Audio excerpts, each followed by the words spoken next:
समारोह में क्या जी नमस्कार। भारतीय प्रौद्योगिकी संस्थान भिलाई सोमवार 10 नवंबर 2025 को अपने नालंदा हॉल में 5वां दीक्षांत समारोह करने जा रहा है। इस समारोह में केंद्र शासित प्रदेश जम्मू और कश्मीर के माननीय उपराज्यपाल श्री मनोज सिन्हा जी मुख्य अतिथि के रूप में आएंगे और श्री विनोद बहेटी जी जो सीईओ हैं अडानी सीमेंट के, वो विशेष अतिथि के रूप में रहेंगे। इस समारोह में कुल 269 छात्र छात्राओं को डिग्री प्रदान की जाएगी, जिसमें 25 पीएचडी डिग्रियां, 24 एमएससी, 58 एमटेक, 10 बीटेक ऑनर्स और 152 बीटेक छात्र छात्राओं को डिग्री दी जाएगी, जिसमें मेडल्स भी हैं उत्कृष्ट कार्यों के लिए, उच्चतम मार्क्स पाने के लिए छात्र छात्राओं को, और छात्राओं के लिए स्पेशल गोल्ड मेडल जो आईआईटी भिलाई देता है वो भी दिया जाएगा। ये कार्यक्रम सोमवार को फर्स्ट हाफ में 10 से 2 के बीच में किया जाएगा।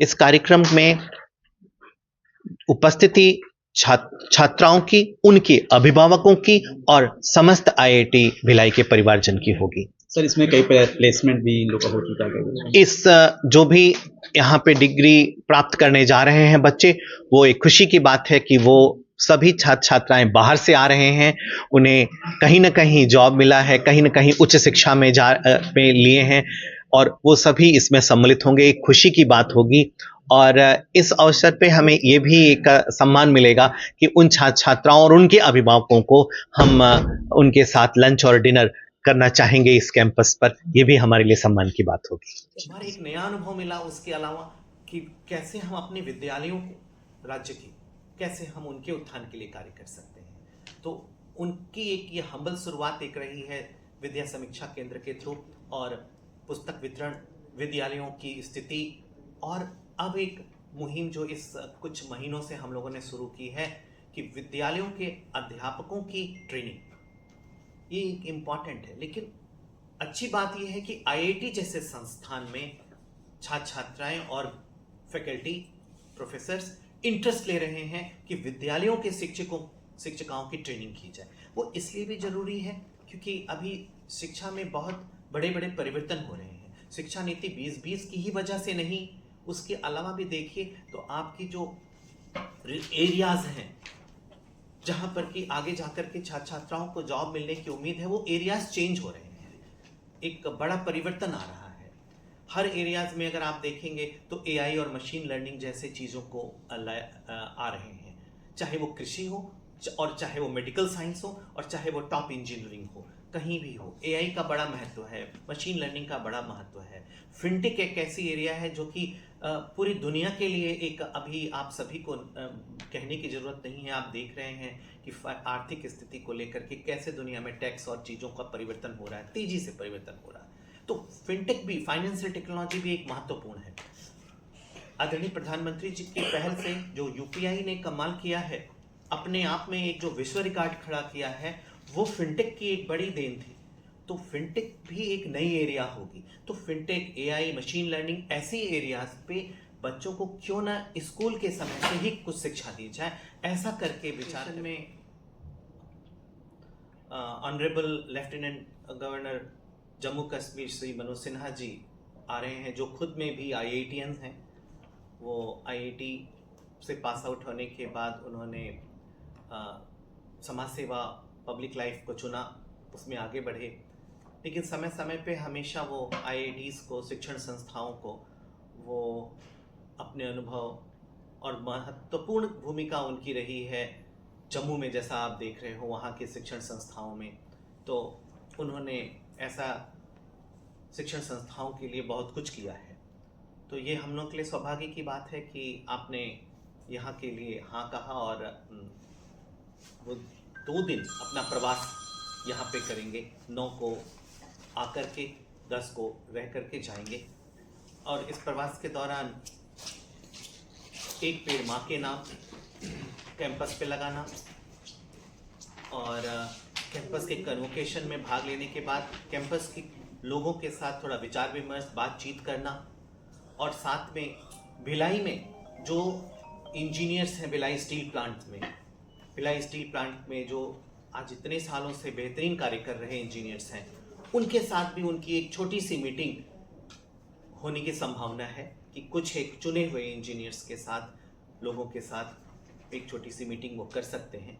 तो काफ़ी उन्होंने इंटरेस्ट लिया है और हमें उम्मीद है कि ये कन्वोकेशन के उपरांत जम्मू कश्मीर राज्य के साथ आईआईटी भिलाई कुछ एक एमओयूज पहले से भी साइन किया हुआ है, लेकिन इस तरह के कन्वोकेशन होने के बाद और भी संभावनाएं उनसे सुनने को मिलेंगी कि उन्होंने क्या प्रयोग नए किए हैं जम्मू कश्मीर में, एक स्पेशली शिक्षण संस्थान। जम्मू कश्मीर में भी आपको पता होगा कि वहाँ एक आईआईटी है, जम्मू आईआईटी, उनके साथ हमारे रिलेशंस हैं एमओयू के थ्रू। तो और भी शिक्षण संस्थाओं के साथ क्या हम लोग कर सकते हैं, कैसे हम लोग वहाँ पे भागीदारी अपनी कर सकते हैं। साथ में जम्मू कश्मीर में भी बहुत सारी संभावनाएं हैं खनन की, माइनिंग की, और छत्तीसगढ़ भी अपने आप में खनन और माइनिंग दोनों की मैं भौगोलिक परिस्थितियां भी एक जैसी देखता हूँ। वहाँ भी वन है, बहुत वन पे डिपेंडेंसी है, हमारे यहाँ भी वनों पे डिपेंडेंसी है। इस तरह से पर्यावरण का उन्हें, वो भी पर्यावरण पे बहुत कुछ क्या कुछ इस पर भी है कि पैकेजेस जो मिले हैं बच्चों को, उनको भी कुछ उसकी जानकारी? नहीं, कन्वोकेशन में हाँ, हालांकि नहीं वो रहता नहीं है, है। हाँ, क्योंकि ये जरूर है कि पास आउट जो बच्चे हो रहे हैं, कुल आज जैसा आपने संख्या देखी 269, जिसमें से 152 बीटेक हैं, 10 बीटेक ऑनर्स, मतलब करीब 162 यूजी के हैं, 58 और 24 एमएससी और एमटेक हैं, और 25 पीएचडी। तो ये आप कह सकते हैं कि सारे के सारे गेनफुल एम्प्लॉयमेंट जॉब इनको मिल चुकी है। 80% ऐसे छात्र छात्राएं हैं जिन्हें कि कैंपस के थ्रू जॉब मिली है, और बाकी 20% छात्र छात्राओं ने या तो कैंपस के बाहर कंपटीशन से, आप जानते हैं बहुत सारे कंपटीशंस हैं आज, आईएएस, आईपीएस, पीसीएस, तमाम कंपटीशन है, या तो वो कंपटीशंस को के थ्रू उन्होंने ऑप्ट किया आईईएस वगैरह, या फिर उन्होंने हायर स्टडीज़ को चुना जो कि विदेशों में जा कर के अपनी आगे की पढ़ाई करना चाहते हैं, तो ऐसा करके चुने। तो इस तरह से हम ये मानते हैं कि 100% छात्र छात्राओं ने गेनफुल एम्प्लॉयमेंट को लिया है। इसमें इस बार खुशी की और पाते हैं कि कुछ छात्रों ने अपना स्टार्टअप शुरू करने की भी बात की। तो एक ग्रुप है स्टूडेंट्स का जो कि अच्छा कार्य किया है, और आपको शायद पता भी होगा कि उन लोगों ने छत्तीसगढ़ के लिए कुछ अच्छे ऐप्स डेवलप किए। विद्या समीक्षा केंद्र में भी जो छत्तीसगढ़ का डेवलप हुआ, वो छात्र उसमें अपने बीटेक पढ़ाई के दौरान भी काम कर रहे थे, क्योंकि एक ये भी हमारे यहाँ तरीका है कि आप बीटेक की पढ़ाई के दौरान भी ट्रेनिंग के रूप में कुछ घंटे पर वीक आप दे सकते हैं। तो उन्होंने दिया था। बाद में उन्होंने चल करके एक 2 अच्छे ऐप, गोल्डन आवर्स करके एक ऐप है जिन्होंने हेल्थ एम्बुलेंस के लिए उन्होंने निकाला है, और एक और ऐप है जो मैं नाम भूल रहा हूँ, उन्होंने उस ऐप को बनाया जिसमें कि छत्तीसगढ़ की गवर्नमेंट की तमाम स्कीम को एक प्लेटफॉर्म पे लाया है। तो इस तरह से करके कई छात्र छात्राएं अभी आगे आ रहे हैं स्टार्टअप्स के लिए। हमें उम्मीद है कि आने वाले, इनसे उत्साहित होकर के आने वाले समय में और भी लोग स्टार्टअप की तरफ, अपना स्टार्टअप, अपनी काम की तरफ आगे आएंगे। श्री विनोद जी, वो अडानी सीमेंट के सीईओ हैं। उन्होंने भी, हम उनका भी धन्यवाद देते हैं कि बहुत ही शॉर्ट नोटिस पर हम लोगों ने उन्हें अप्रोच किया और वो भी यहाँ आने के लिए हाँ किए।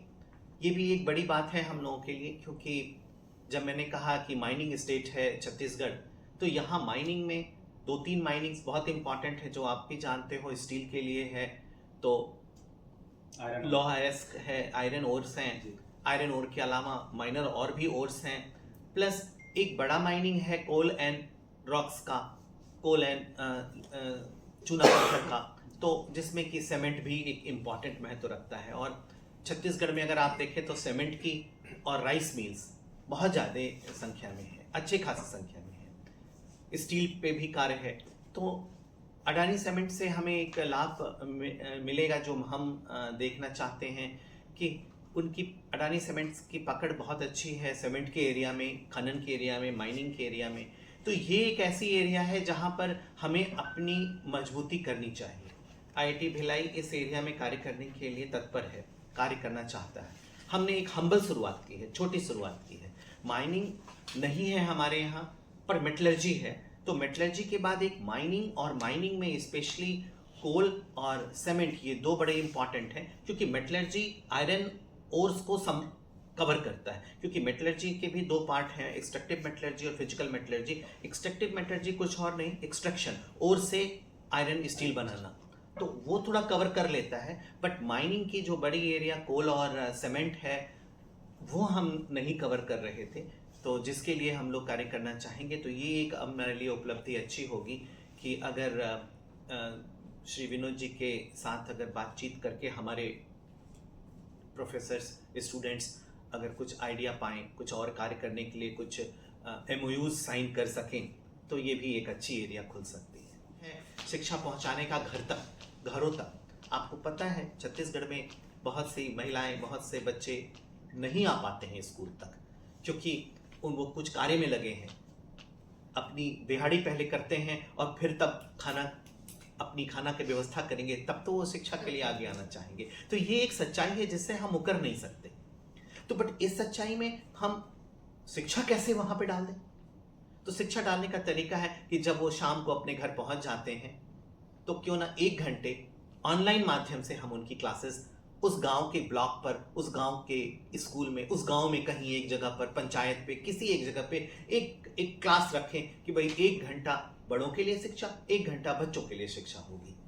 जो कि शिक्षा किसी सिलेबस या क्लास लेवल से नहीं होगी। वो शिक्षा, जैसे मैंने कहा, कृषि में क्या क्या क्या नई बातें हुई हैं, फाइनेंशियल में कैसे अब आप अपने पैसे को अच्छे से ट्रांसपेरेंट तरीके से और ईमानदारी से प्राप्त कर सकते हो, इस पे भी कुछ कार्य की। दिहाड़ी मिलती है इनको, ऐसे नगद हाथ में दिहाड़ी पकड़ा दी जाती है, जिसमें बहुत संभावनाएं हैं कि कोई बिचौलिया बीच में इधर उधर कर सकता है। अभी ATM हम लोगों ने लगाने की बात कर दी। एक ATM का हम लोगों ने वहां डेमोन्स्ट्रेशन भी किया था कि नहीं, अब आप सारे पैसे ATM से दोगे। तो वहां एकदम ट्रांसपेरेंट, एकदम लिखित होगी कि आज की दिहाड़ी 500 रुपया, ये ATM से एक 500 की नोट हमको प्राप्त हुई। तो ऐसा चीजों को भी उन्हें बताना। UPI का उपयोग आप कैसे कर सकते हैं, हेल्थ की गवर्नमेंट ने क्या स्कीमें आपके पास रख रखी हैं, हेल्थ में आप क्या क्या चीजें, जांच कराना क्यों जरूरी है। छत्तीसगढ़ में बहुत महत्वपूर्ण है सिकल सेल जैसी बीमारियां, एनीमिया जैसी बीमारियां। यहाँ पर आप बर्थ रेट देखिए तो उसमें काफी समस्याएं हैं। तो जो प्रेग्नेंट वुमेन है उनके लिए क्या सावधानी, ऐसे बहुत सारी चीजें हैं जहां आज टेक्नोलॉजी के उपयोग से देश विदेश में हमारे MOUs हैं, जो मैं अपनी रिपोर्ट आप लोगों को दे दूंगा। मैंने अपनी रिपोर्ट में संक्षिप्त में ये सारी बातें कही हैं, मैं वो रिपोर्ट आपको शेयर कर दूंगा, जिसमें कि कितने सारे MOUs और किस तरह के कोलैबोरेशंस एक संक्षेप में उसमें दिया हुआ है, और फंडिंग्स किस तरह से हमने ले आए हैं इस 1 सालों में। आपको जैसा विदित है, बड़ा महत्वपूर्ण रहा है हम लोगों के लिए एक पूरा वर्ष। अगर एक देखें, उत्सव का पूरा वर्ष रहा है ये। उत्सव का वर्ष इसलिए हम कह रहे हैं कि अगर राष्ट्र की परमादरणीय माननीय राष्ट्रपति महोदया जी से आगमन से अगर हम जोड़ें, जो कि हमारा चौथा कन्वोकेशन था, वहाँ से जोड़ें, तो उसके बाद हमारे यहाँ राज्यपाल महोदय इस राज्य के आए, एक नए सेंटर का उन्होंने उद्घाटन किया, जो कि language traditions and culture, language culture and traditions, उस परंपरा और सभ्यता और भाषा पर एक किया उन्होंने। उसके बाद राष्ट्र के प्रधानमंत्री जी आदरणीय मोदी जी ने हमारा फेज़ B, सेकेंड फेज़ को उन्होंने इनॉग्रेट किया, जो कि अब जितना आप कंस्ट्रक्शन एरिया देख रहे हैं, करीब करीब इतना ही और कंस्ट्रक्शन एरिया का बनना, जितने छात्र छात्राओं की संख्या देख रहे हैं, इसका करीब करीब दुगना हो जाना, ऐसा करके आगे आने वाले 3 वर्षों में, मतलब 2028 तक हमें करने का लक्ष्य दिया। तो और अब इस कन्वोकेशन में लेफ्टिनेंट गवर्नर सर का आना, एक ये साल पूरा अच्छा बड़े बड़े उपलब्धियों के साथ IIT ने मनाया है, इसके लिए भी हम बहुत धन्यवाद देते हैं। हम अपने प्रशासन का, राष्ट्र के मंत्रालयों का, अपने राज्य का, और राज्य के साथ भी मुख्यमंत्री जी ने भी आए। मुख्यमंत्री जी भी कैंपस पे थोड़ी देर के लिए आए, पर वो आए, उन्होंने बहुत अप्रिसिएट किया यहाँ। और राज्य के साथ भी हम लोगों ने 2-3 बड़े प्रोजेक्ट्स पे कार्य किए हैं, जिसमें विद्या समीक्षा केंद्र एक बड़ी उपलब्धि थी कि 50,000 से ज़्यादा स्कूलों को एक प्लेटफॉर्म पर, नोडल प्लेटफॉर्म पर ला करके 50,000 विद्यालयों को राज्य के उसका स्टडी करना बड़ी बात थी। और शायद इसी वजह से अगर आपने इस साल देखा हो तो जो पुस्तकों का वितरण होता है राज्य के द्वारा, वो उसमें भी बड़ी सफलता मिली है कि कोई भी कहीं भी कोई त्रुटि नहीं हुई। सारे विद्यालयों को, जो मुझे मेरी जानकारी के हिसाब से सितंबर माह तक पुस्तकें पहुंचा दी गई। पुस्तकों में एक बड़ी बचत भी हुई है, क्योंकि जब आप ऑर्गेनाइज तरीके से कार्य करते हैं तो बचत भी होती है, तो एक बड़ी बचत भी हुई है खर्चे की। और नेक्स्ट ईयर से हम लोगों ने, इस बार सितंबर लग गया पुस्तकें पहुंचाने में, कह सकते हैं कि 2 महीना देरी थोड़ी हो गई होगी, क्योंकि ये प्रोजेक्ट ही लेट से मिला। लेकिन अगले साल के बच्चों को ये पुस्तकें जून जुलाई में पहुंच जाएंगी, ऐसा करके भी हम लोगों ने इंश्योर किया है। तो स्कूल लेवल पर इस राज्य के साथ मिलकर के जो कार्य करने का मौका मिला, वो भी अपने आप में एक बड़ा अनुभव था IIT के लिए। आपको पता है कि 20 करोड़ से ज़्यादा का हम लोगों ने ट्राइबल्स पर प्रोजेक्ट चलाए हैं। तो ST प्लान के तहत 20 करोड़ से ज़्यादा ट्राइबल्स पर प्रोजेक्ट चला करके जो पिछले 2 सालों में सफलता मिली थी, वो भी अपने आप में एक अभूतपूर्व थी, जिसमें कि आपको याद होगा कि आदरणीय राष्ट्रपति महोदया जी ने इस जो बातों को यहाँ से आगे तक पहुँचाते हैं, वो बातें पहले सिर्फ एक चारदीवारी के अंदर, एक बाउंड्री के अंदर ही खत्म हो जाती थी। अभी वो बाउंड्री वॉल के अंदर नहीं खत्म हो रही हैं, आपसे वो बातें बाहर जा रही हैं। कई बार मैंने इस बात को समझाया है कि इन बातों को बाहर पहुंचाने का उद्देश्य कोई प्रचार प्रसार करने का नहीं है। IIT को इसे एडवर्टीजमेंट की ज़रूरत नहीं है, लेकिन इन बातों को बाहर पहुंचाने का अर्थ ये है कि कैसे ज़्यादा से ज़्यादा कनेक्ट हो सकें आप IIT के साथ, ज़्यादा से ज़्यादा सहयोग ले सकें संस्थाएं, शिक्षण संस्थाएं, अन्य संस्थाएं। ये उद्देश्य है, और जो आप लोगों ने बखूब किया है हम लोगों के लिए, इसके लिए हम आप लोगों का भी बहुत बहुत धन्यवाद और आभार देते हैं।